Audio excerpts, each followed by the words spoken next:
Welcome to Gamifying Digital Accessibility, a redux.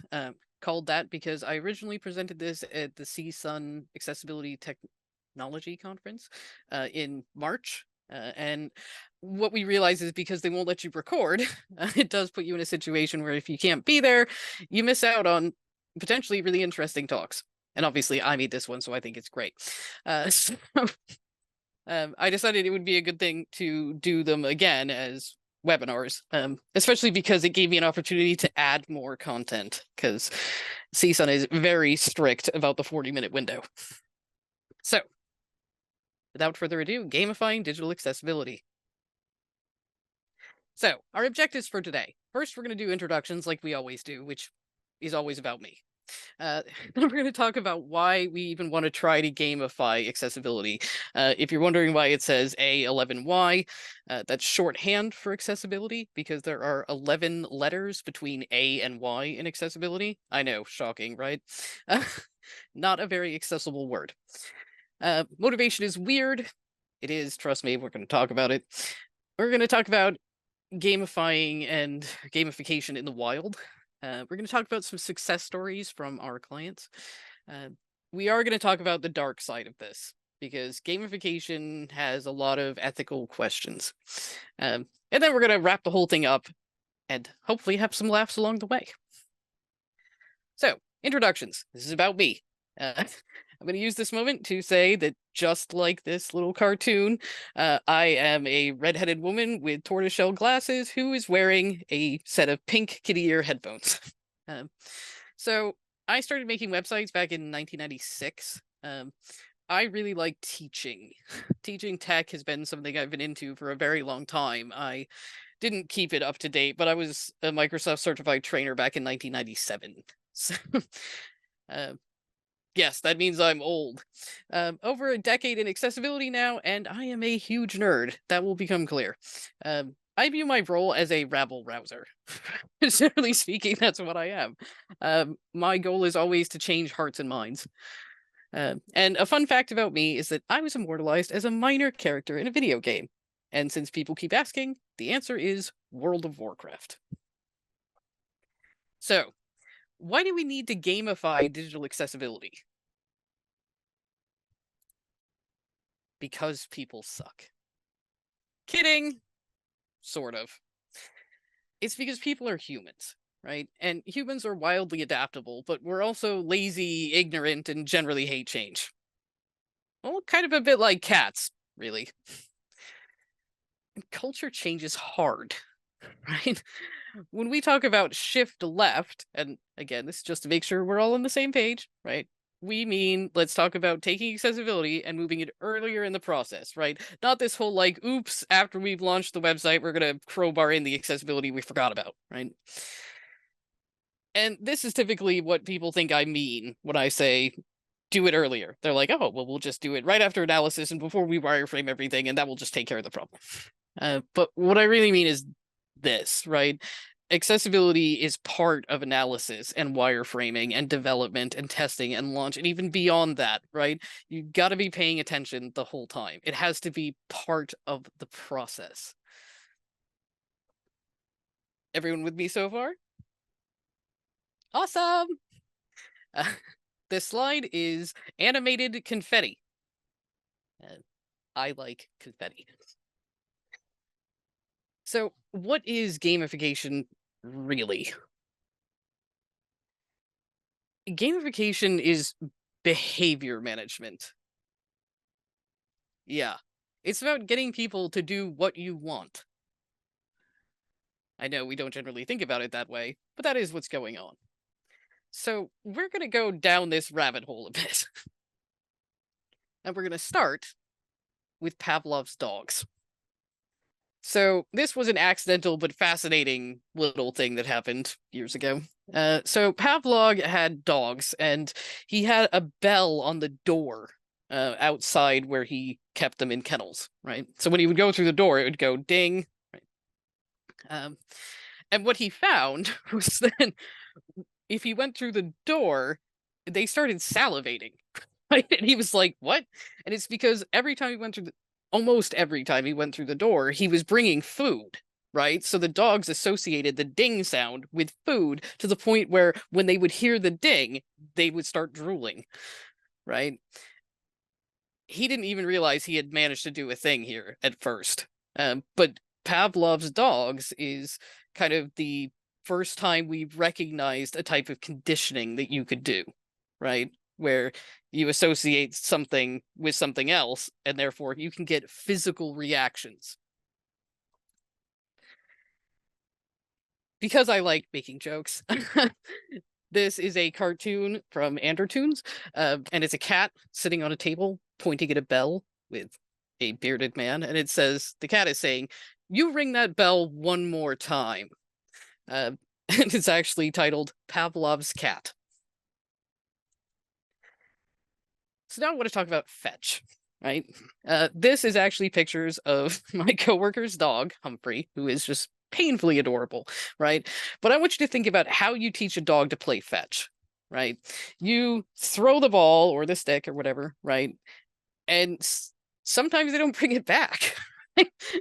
But when they do, you're like, "Oh my God, who's a good dog? Who's the bestest boy ever? Aren't you amazing?" Right? And you shower them with praise because you want them to recognize that bringing the ball back is the point, right?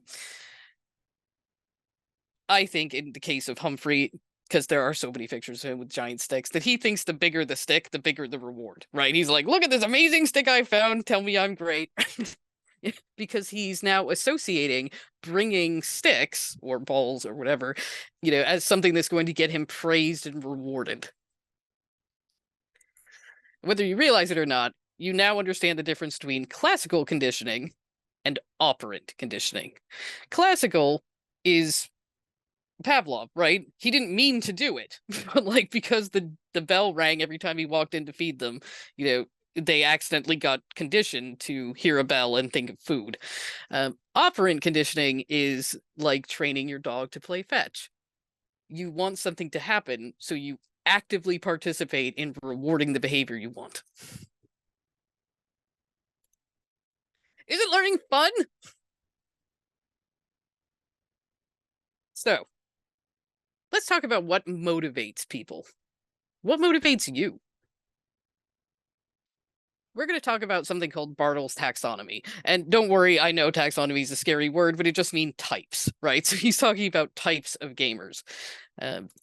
So we start with explorers, right? This is about 10% of the population. They respond to things like progress bars, right? They love things like maps where some of it's hidden, right? And they like storytelling, right? These are the things that get them to engage, right? This is what makes them happiest. And again, 10% of people. Then there's the achievers, right? Again, about 10%. This is more on your points, badges, statuses, right? These people want things like even the cosmetic rewards, right? Where if you're playing a video game and they're like, well, if you do this set of quests, you can have this special horse that you ride around on, right? Achievers are all about that, right? They're like, I will put in the time to get that thing because I want the thing, right? They like prizes, they like mastering things. The killers, which are thankfully only about 1%, they're kind of similar to the achievers, right? Like they want to earn points and they want to progress, but they want to win. And it's not just they want to win, they want to see other people lose. That is what motivates them. They want to defeat others, right? They like change, they like chaos, they like adrenaline, right? And they will find ways to get it. I do not recommend catering to these people, but you will see it show up in all sorts of different places. Socializers is actually the big majority of people, and you may recognize yourselves in this description. The socializers want to interact with others. They want to meet, they want to cooperate. The reality is they use games as the excuse to do it. Right? Like their main priority is actually like working together and socializing, right? And the game is just kind of a method. It's a way in, right? in research, they are actually equally happy interacting with AI controlling a persona if it's convincing enough, which I think is quite interesting. But this is all about bonds and cooperation and like basically happy stuff. Everyone with me so far? Let's face it, most of you are probably socializers, which means we're awesome. That's more confetti for you. Honestly, maybe you're all just like me. I want to be told I'm good. A lot. Like, way more than British people think I need to be told I'm good. Like, all the time. So let's talk about some gamification you can find in the wild, right? We're going to start with streaks. Um, I'm going to try to give you these concepts and then give you examples, right? Because sometimes they show up in weird ways you might not have expected. So this is not my screenshot. This is someone who's much healthier than me. But this is the 3 rings from your iPhone or iWatch, right? Getting close. So it's like standing, exercise, and movement, right? But this person has closed them a bunch of times. And what the app does is give you the month, and you can actually see visually like how well you did on closing those rings every single day, right? It's there to motivate you. Loyalty cards are actually a form of streaks. Like punch 9 times, get free sub. Again, gamifying. So this one cracks me up, right? So one of my coworkers uses something called Superhuman. It's a mail client. But what it does is reward you if you hit inbox 0, right? And I've had to blow it up because you can't really see it in the screenshot, but it says you've hit inbox 0 130 weeks in a row. That's 2 years, right? Like, seriously. But when I asked him about it, he's not interested in the streaks at all, right? Like, he doesn't care about the 130 weeks, right? What he cared about is that every time you clear your inbox, you get rewarded with a photo. And he said the photos are really beautiful and that's actually what he's doing it for. This is what I mean. Motivation is different for everyone. And it doesn't work on me because I am definitely at inbox not 0. That has 3,640 unread emails. Yeah, it's bad. Moving on. Let's talk about merit badges. Did I say merit badges? I mean achievements. I mean achievements like this. This one says, achievement unlocked, 40 is the new 30. Yes, we had that printed on a t-shirt for someone's birthday. You might recognize this. There are achievements all over the place now, in games and in life. It has become more ubiquitous. Yeah. And they show up in all sorts of different ways, with badges, and this one's from Yahtzee. It's got a selection of all sorts of different badges that you can get, right? This one is actually from Kindle, because at the start of the month, I got a message saying, high five, the bookworm achievement is yours. And I was like, the what? Because Kindle now has like awards. Yeah, bookworm was 2 down. You unlock this achievement by reading 2 Kindle books during the Kindle challenge. What's next on your reading list? And I was like, what Kindle challenge? Didn't know any of this was here. And then there was Bibliophile, which was 3 Kindle books. And like, obviously they're trying to reward you. Look at how much confetti was going on those screens. Like, I'm giving you confetti, but it's like way subdued in comparison to what this was doing. And this is what I mean. Like, it's literally everywhere. It's so hard to avoid now. But if you like achievements and you like merit badges, there's actually a real life option. There's a company called the Rebel Badge Company, and they actually do like adult achievements, right? They have books and stamps, and if you do well, you can even buy yourself a medal, which I think is fascinating.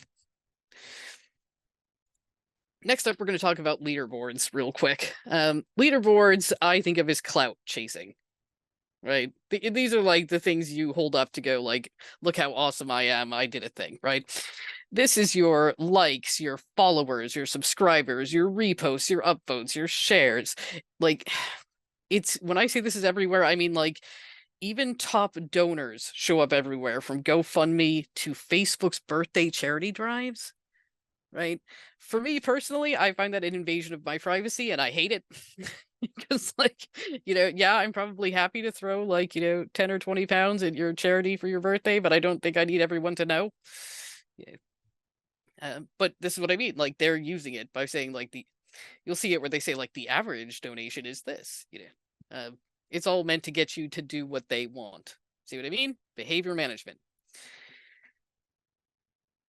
This is something that was accidentally exposed at CSUN. I had to do so much cutting to make this thing fit. And they managed to find out there was a nudges slide. Um, this is the thing that you experience all the time and have probably just gotten so used to that you tune it out, right? But it's all the messages that come to your phone or to your email, that we often just call the alerts, right? But so much of this is about trying to get you to do what they want, right? Log back in, listen to our podcast post, right? The Monday crosswords are ready to play, right? From New York Times, being like, if I get you to play this, you're more likely to keep paying, right? Or the buy 2 burgers and we give 1 burger for free. There's only 2 of us. That was not very compelling. But the one I'm going to highlight here is the one from Duolingo, because we're going to talk about them a lot today. It actually cuts off, but it says, "Don't let Oliver down. Only 4 hours left to complete this week's Friends Quest." Bit suspicious, that one. Part of the reason I want to talk about Duolingo is because they are masters of gamification, and they do a lot of talking about and openness, shall we say, about what they're doing, right, and how they get there. And this is one of those things where it actually matters, right? So I called this finessing the message, right? This is from one of their blog posts, where what they found was that a phrase like "turn on streak reminders, we will notify you if you're in danger of missing your streak," didn't work, right? But when they changed the phrasing to "build a long-term habit with reminders, there's an easy way to stay consistent," people turned on the reminders, right? So how you say things and what you say and how you pitch this actually really matters. If we tie all of this together, I have a fantastic example for you that I found here in Britain. It's called the Times Table Rockstars, right? This is for children, mind you. It says multiplication and division solved, right? And I've just pulled a part of their website. It says, "It's engaging. Kids love earning virtual coins to personalize their rock avatars and move up the rock leaderboard from new artist to rock hero." How many of those things did they just tick in that little blurb? They're screaming, "We have gamified this to death." Right?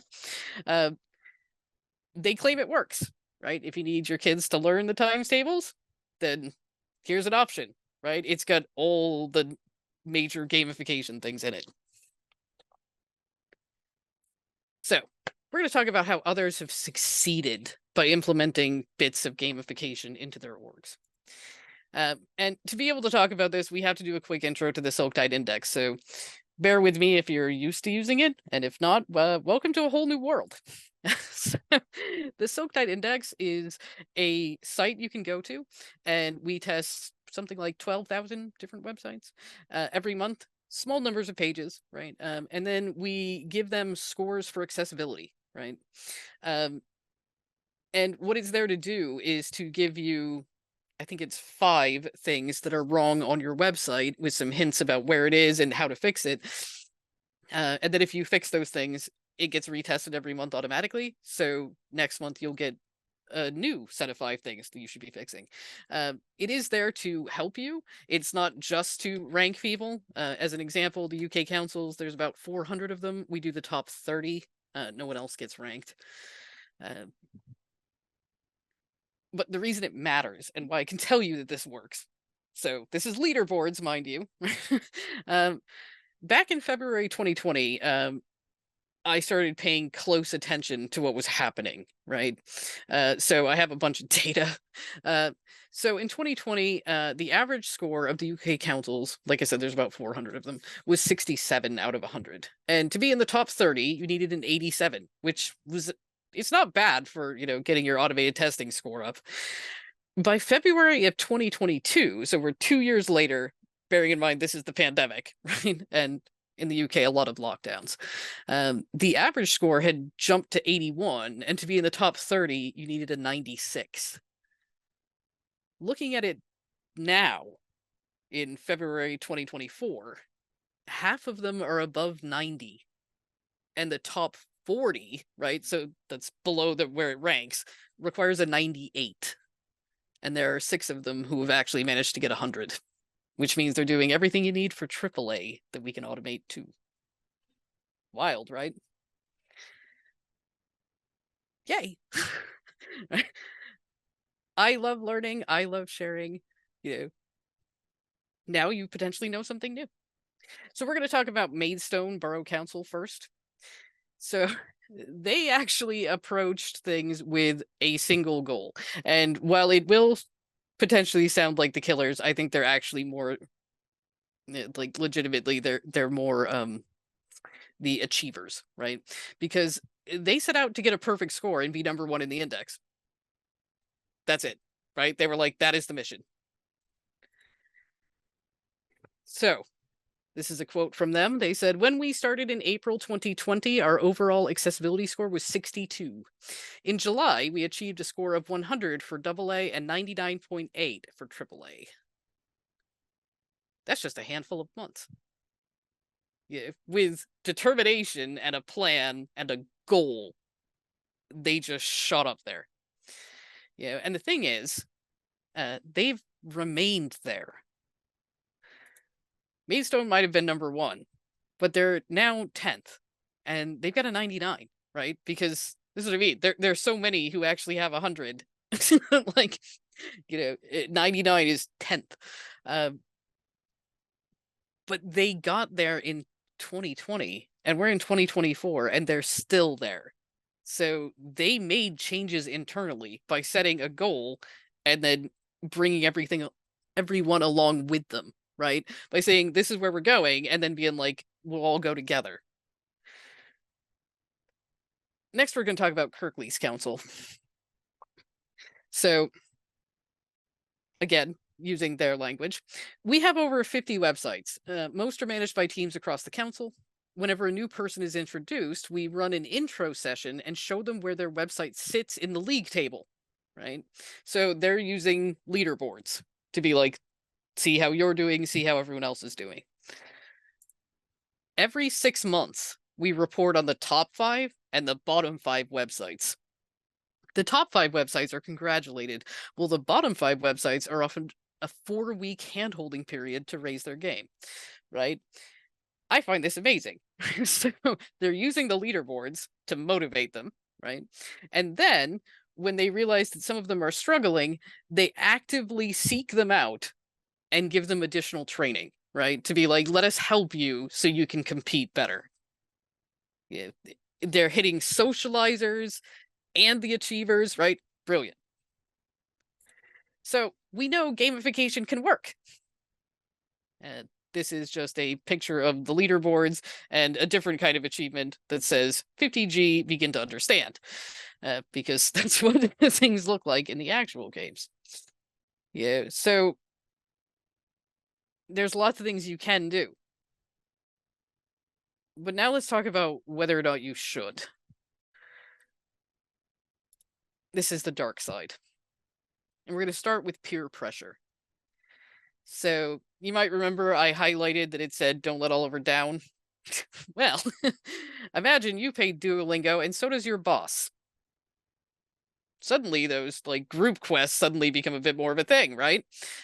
This example is not mine. It's just one I found on the internet. But the friends quest was to complete 45 perfect lessons. And in this case, it says you 45 perfect lessons, and they blanked out their friends, so it's not clear who it is. And it says 0 perfect lessons. And it's offering a call to action of high five your friend who did 0 lessons. And that's the thing, right? Like, we all know with group projects, oftentimes one person ends up doing most of it. But it matters. Right. So I'm going to read you some quotes along with everything else that we cover here. This one had to be censored a little bit, but Stephanie Tan wrote an article about her feelings about Duolingo. And she said, the snarky owl even sends you passive aggressive messages between lessons. I censored you not, I once received. Go on, keep scrolling social media. Let's see how much Indonesian that can teach you. I hate the censored owl, but what I hate more is that the whole pushy, guilt-tripping thing works. It's not even about learning Indo anymore. I just don't want to give Duo the satisfaction of beating me. This is a constant refrain that Duolingo's messaging, this is what I meant about finessing the message, can be a serious problem. They like guilt. I've seen this one a number of times myself. It says, disappointed Duo. You've let Duo down. Who will be next? Your boss? Your best friend? Your Grandma Betty? Now, I loved Duolingo. I actually got a badge they call Legendary, which means you finished as #1 in the top league. Now, it's worth noting that I decided to do this over a Christmas period, and I played really heavily in the first week, thinking I had a good shot at it, and I lost. I came in second, which is just not good enough. The following week, I was like, well, that's not going to happen again. And I played all the time, all day, every day, for a week, trying to get this achievement, right? There's the thing. I did get it. Yeah. And the fact that it was called Legendary, I think is part of the reason I chased after it so hard. Interestingly, it looks like they've changed the name. It's now Rarest Diamond, right? But here's the thing. After 2 weeks of not really learning, right? Just doing whatever I could to rack up points, and fixating on beating everyone else, right? I haven't played Duolingo since. So this is a screenshot of me logging in recently, only for the purpose of making sure I didn't give them any money anymore. It says, are you sure you want to cancel? Yeah. But here's the thing. I did cancel. And then it started sending me messages again. And they say things like, last reminder, extend your new streak by practicing German now. And I totally screenshotted that, being like, oh, look, last reminder. Do you think that was the last reminder? It was not. There are so many of them, they never stop. And they get weird as they go along. This one I've highlighted in particular says, yo, it's Lynn, right? One of the characters from Duolingo. And it reads, whoa, you're ignoring Duo? Brave. We'll stop sending these reminders for a bit. They say they'll stop sending them all the time. They don't. And they send tons of them. So, this is the Hibzada Maya, and she posted on LinkedIn like the past week or so. And it's something I really wanted to highlight once I'd seen what she had to say. It says, Dear Duolingo, why is your cute, playful owl harassing me like a toxic ex? I have always admired the concept of learning a language in a fun, gamified way, and I know that it can be hard to keep people engaged and accountable. However, explicitly using tactics of shaming, guilt-tripping, and love-bombing is actually quite harmful. You made Duo sad. You made Duo angry. How do you say quitter? It's been 5 days. This is precisely why we need more trauma-informed UX design. The messaging matters. Duolingo may think they're being cute or funny, and let's face it, the owl is really cute. But even though it works, doesn't mean it's right. And I think that's something that we all really need to bear in mind, because I am a big advocate for gamification, right? That's why I wanted to talk about it. But I also recognize how dangerous this can actually be. So we're going to talk about the Skinner box. Uh, for those who aren't familiar, the Skinner box is mostly known because rats could push a lever and it would give them a treat, right? This is the fundamental concept that everyone knows about Skinner boxes. That's why this is a cartoon rat with a sign that says, "We'll press lever for food." um, but that's not really all Skinner was doing. One of the things he was looking at was variable rewards. So, like, what if you press the lever and sometimes you get food and sometimes you don't, right? Do you keep pressing the lever anyway? Does that sound familiar? This is a picture of slot machines, otherwise known as one-armed bandits in Las Vegas, right? Pull lever. Sometimes you get rewards, sometimes you don't. This is a picture from Japan, right? There's a reason I'm explaining that. Don't worry, we'll get there in a second. But if you can't see it, what it is a long, long line of capsule machines, right? The things where you like pop in money and you turn a crank and it pops out a thing. Uh, these are a big part of my childhood, but in Japan, they're everywhere. They have them for all sorts of amazing things. Uh, and they have a name. They're called gacha machines, right? Now, the reason I mention this is because gacha is one of those things that shows up in video games now, and that's just the term they use for it, right? These are your loot boxes you might find in games. These are your collectible card games where when you open the pack, you don't know what you're going to get, right? They're all called gacha because of the capsule machines in Japan. See? Learning stuff all the time. And you will see this in all sorts of weird places. Kid you not, Woot does a bag of crap, right? Where they're like, don't know what it is. And Hobby, a company that sells yarn, they do something called a lucky bag whoops, right? Where you can say, like, I want the one that has cotton yarn, but you don't really know what you're going to get.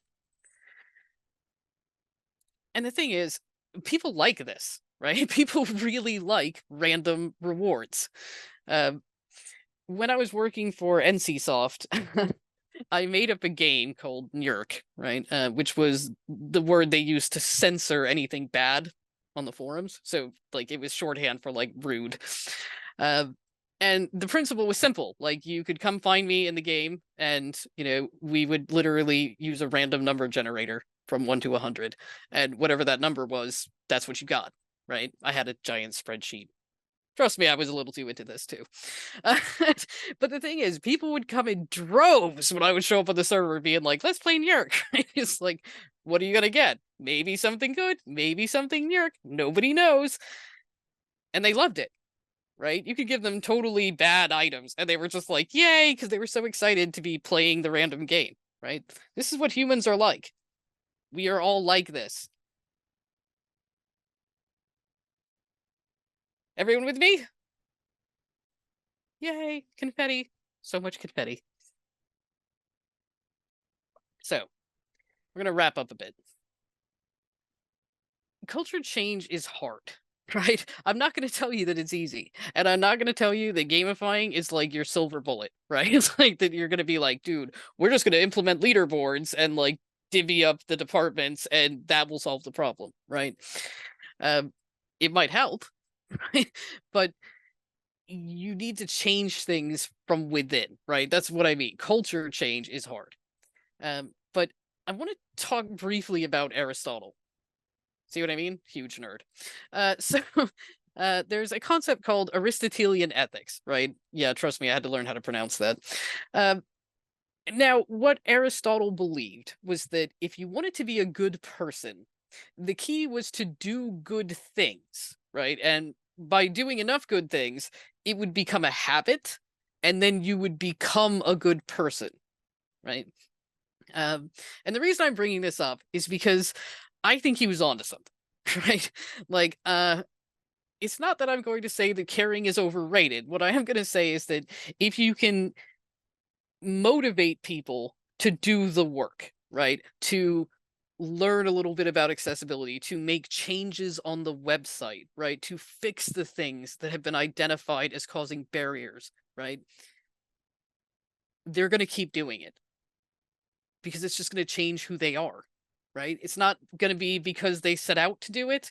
It's just going to be because by doing it, it's going to become a habit, right? They won't be able to unsee some of the things they encounter, right? It's just going to be in their heads from now on, right?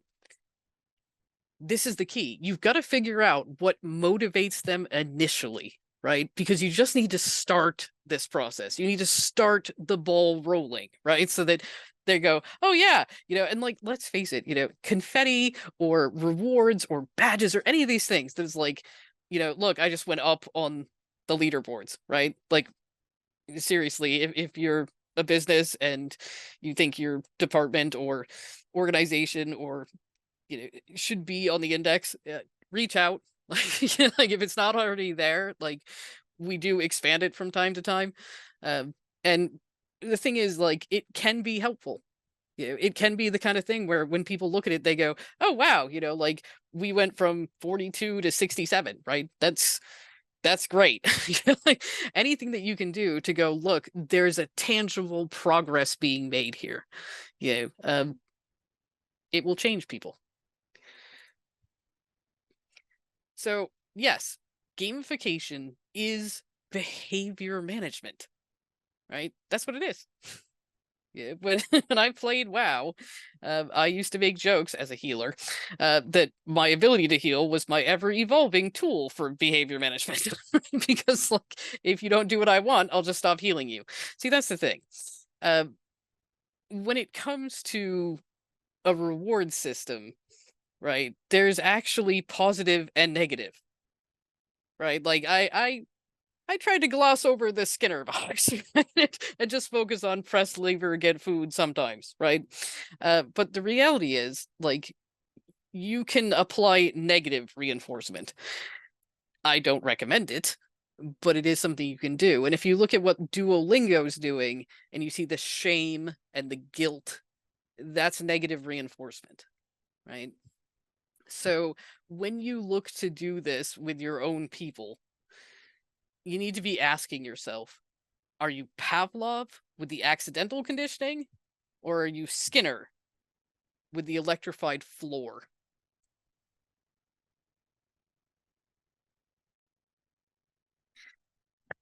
You guys have been awesome. I really hope that you have enjoyed this presentation so far. Again, this is a confetti moment. It says, you're the best. And now I need to ask you, has this been working? This is a scene from the Lego movie. This is a business Unikitty. Yeah. And it says, is this working? Does the confetti work on you? It works on a lot of people. That's why I'm asking.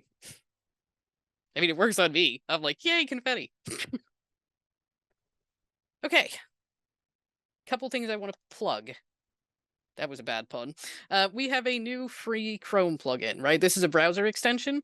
It is free. It has over 200 accessibility checks, including WCAG 2.2, and it's got some quite cool tools in it. There's a color contrast with a little eyedropper thing. We can show you the focus order, the landmarks, your alt text, and we have simulations for things like visual impairments or dyslexia, or there's even a simulated screen reader, right? So you can have some idea of what the experience might be like without having any kind of steep learning curve. uh, it can be really good for finding things fast and for sharing with other people. I'm going to plug the field guide because I love it. I did put the link here on the slide, but the reality is if you go to silktide.com, it's just in the resources area. It's a field guide to mobile screen readers, right? So essentially what you'll do is potentially download the PDF. It's got QR codes in it. and it's going to walk you through how to turn on the screen reader on your phone, whether it's Android or iOS, right? And then it's going to walk you through the experience of things like skip to content links and why you need them, and alt text and how it works, right? Um, I believe it takes 45 minutes to an hour to go through it start to finish, but you can pick it up and put it down at any time. Um, I think it's a great way to get people to experience something they wouldn't otherwise.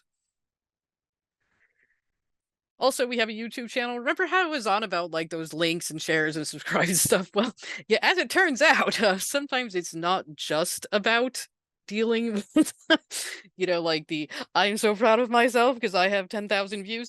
Sometimes it's actually because it helps show your boss that your videos are worth the time, right? So youtube.com/silktide. Please check out the videos. Particularly in my list of awesome is the one that's kind of previewed here. It's accessible hashtags, which is all about using camel case and capitalizing words. But it has a stretch camel. It's pretty awesome. And the last little bit of bonus content that I put in here, because this is one slide where I truly had to cut it. This is XKCD, right? And it's entitled Goodhart's Law. And one person is saying to the other, when a metric becomes a target, it ceases to be a good metric. And the other one says, sounds bad. Let's offer a bonus to anyone who identifies a metric that has become a target. Right? Okay. Time for some Q&A. I hope you all feel like you learned something. So the first question is, so in the ethics, I guess, with the council who try to deal with the bottom 5 websites, are they giving them extra training or giving the team more management? They're giving them training from what I'm aware of. They called it hand-holding, and I think that's really what they're trying to do, right? It's not meant to be a punishment. It's more like a let us help you get there, which is part of the reason that I actually liked it. Uh, I think it's important that you definitely are gentle with how you approach the bottom 5. Um, Obviously, I didn't want to make the slide massive, but it's in the case studies. But they talked about the fact that it's not necessarily the bottom 5 scores, right? Like they look at it more of like what sites are popular, what sites are important, right, and are still toward the bottom, and try to use that to identify the ones that matter as they see it, right? Like you have to prioritize, right? And to take them and lift them up. So again, like it's very easy to get into a situation like the way the index was before we started running it, which is to say that it did name and shame. They would be like, this is the bottom 5 websites in this, like this category. And it was something we talked about internally, and I am viciously against. I don't think you actually gain anything by shaming people. I don't. I think it's important that you highlight good, right? Hence, like the top 30 of the councils. But I couldn't tell you offhand who the bottom 5 are, right? Because, like, I don't know. Um, it's there to help them, right? If you're not in the top 30, you can just go look at your own site, right? And be like, what's my score? And what are the things that you're telling me are wrong that I can go fix? And I think it really matters how you approach it, right? And you're right to flag it as an ethics question, right? They are highlighting the bottom 5, internally. But I think they're trying to do it as more of like, let us help you, you know. If I was doing it, I would say that the thing you needed to do is that 6 months later, right, when you do it again and you're highlighting the top 5 and the bottom 5, I would remind everyone who the bottom 5 were last time and where they are now, right? Because that's we're all in this together, like socializers helping each other. You know what I mean? Like I would also try to get the people who are doing really well to help the people who are not, right? Be like, obviously you've learned some stuff, share it with the group. There's a bunch of things you could be doing to like harness the passion and knowledge of the ones who are doing well, as a way to like pull the group together across teams. Not necessarily a question, but using a leaderboard like that can be negative too. Yes, it can. For management and people in the organization who don't have sight of issues being fixed or how those fixes positively affect users, they just see, we're first on the leaderboard. Well done. Let's keep it that way. Yeah. It's something to brag about for them, but it doesn't incentivize them to learn anything. That's valid, anonymous attendee. uh, what I'm going to say here is that, yeah, you know what? Sometimes it isn't, like I said, there is no silver bullet, right? Leaderboards can be viewed as, well, we're at the top. I'll give you an anonymized example, right? Like, I know someone who does really well, right? They're like generally at the top of the leaderboards.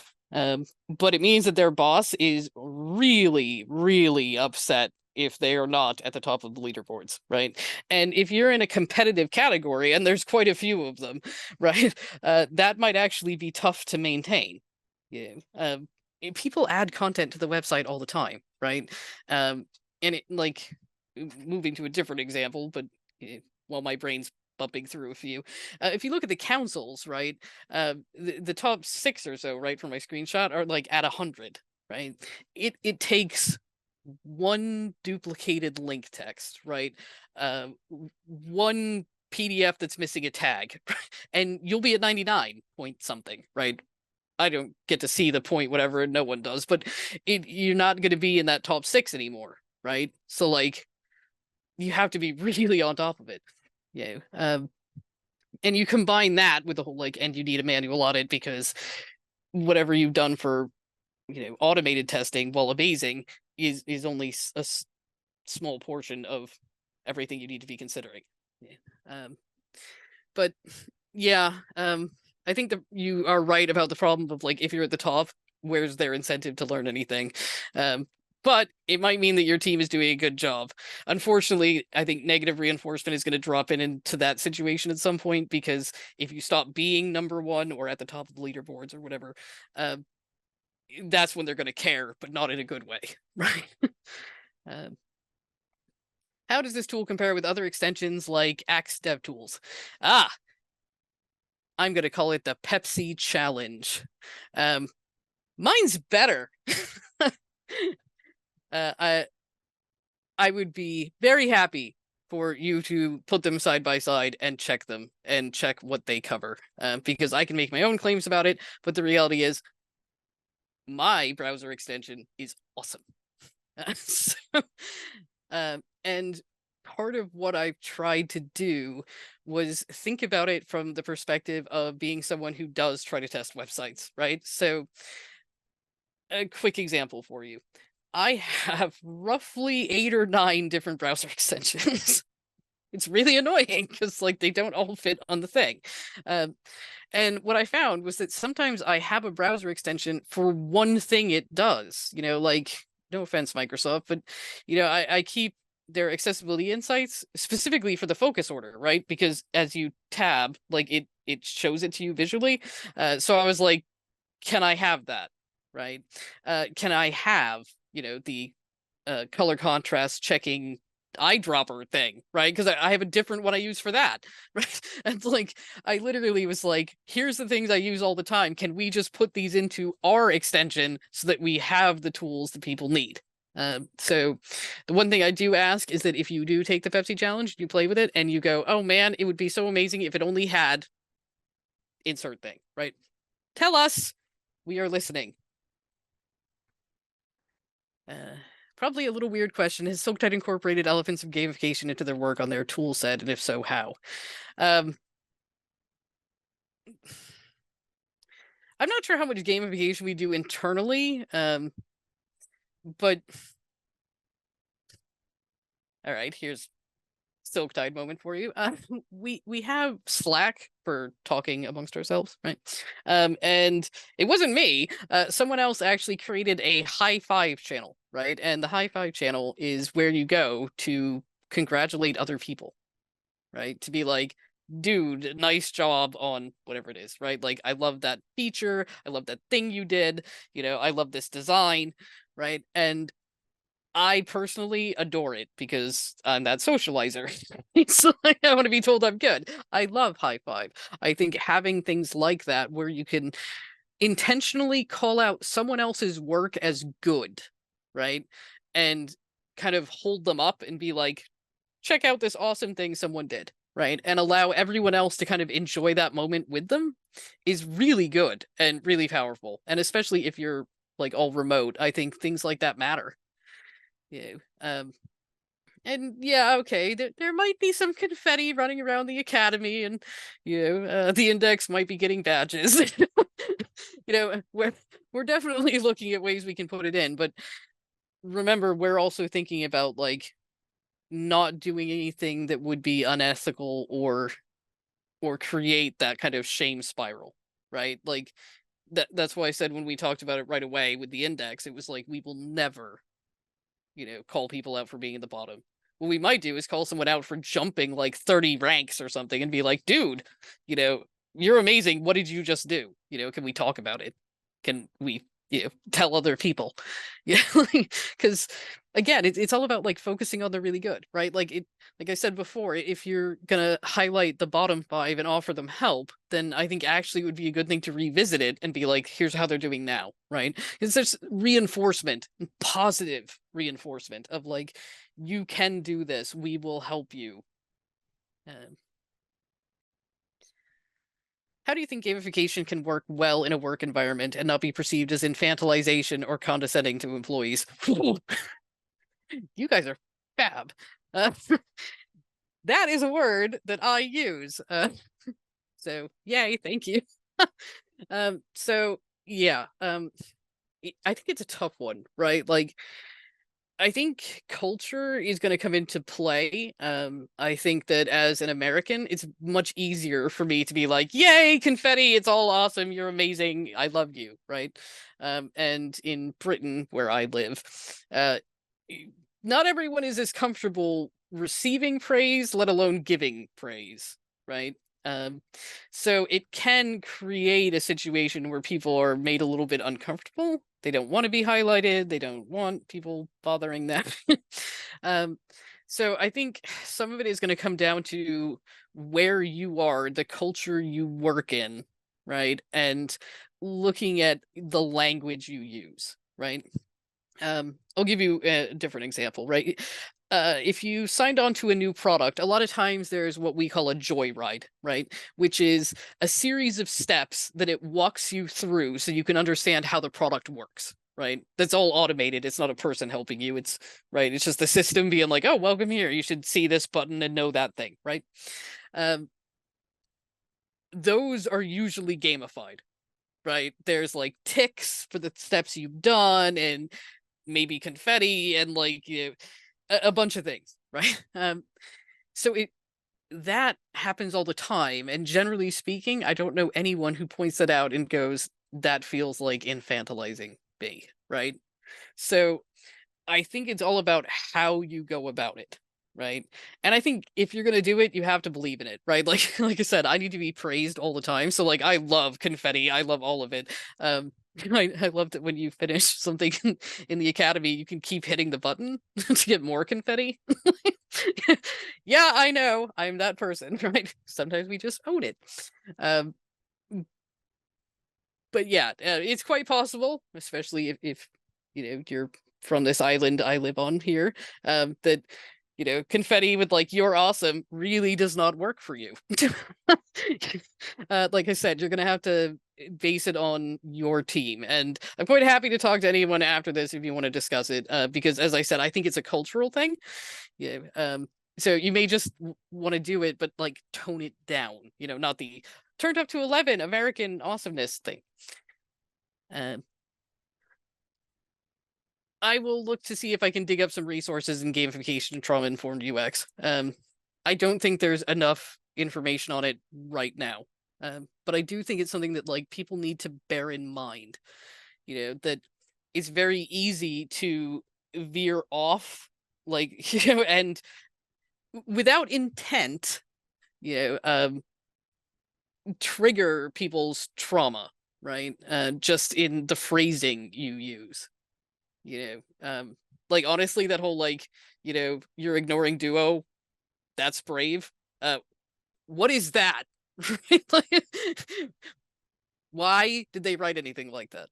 Um, Is Silktide working with any of the content management system vendors to embed the checks into the content creation process so accessibility and even gamification for content editors can be baked in when creating the website? That's probably more a question for the devs, but I believe there is an extension and there's other things we're trying to bring in so that you can open your CMS and have it run checks ahead of time. I know specifically we do that with AEM, but I don't know enough about the others. Feel free to write in and we'll get someone from support or from the dev team to give us some good information on that. No kitty. Yes, the recording will be available to watch afterwards. It will be sent out to everyone by email. Pardon me. And yes, see, it's okay. It will be sent out by email with a transcript to everyone who registered. And usually in the next week or so, it will also show up on YouTube if you want to watch it there instead. Sorry, my kitty is yowling and demanding attention. So Zoom is amazing for hiding these things. Okay, that seems to be the bottom of the Q&A, I think. If you guys have any other questions, feel free to reach out to Silktide or email me at jessicachambers@silktide.com. I love talking about accessibility and gamification and all of these kind of things. So if I can help you, let me know. Oh, and last thing to mention, when you log out of here, you're going to get like a little survey. Please do fill it out. I know we're talking about gamification, is going to ask you to rate it and if you liked it and things like that. So yes, we are paying attention and it does matter. So if you have additional topics you wish we would cover, let us know. And again, apologies for the cat interruption. Thank you, everyone. I hope this has been useful.